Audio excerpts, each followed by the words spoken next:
So friends, if you are suffering with a hair fall or hair loss, this is the exercise I'm going to share with you today, that how you can control it. This is actually called Balam Yoga nail rubbing technique.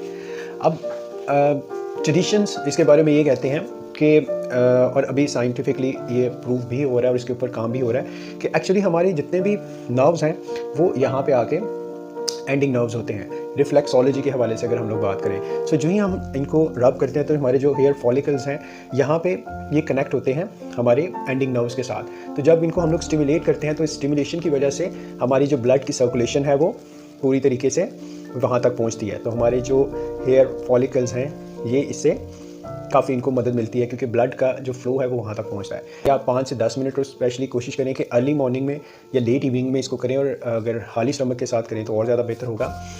First part ये है। Second part में मैं आपको कुछ मुद्रास वगैरह या फिर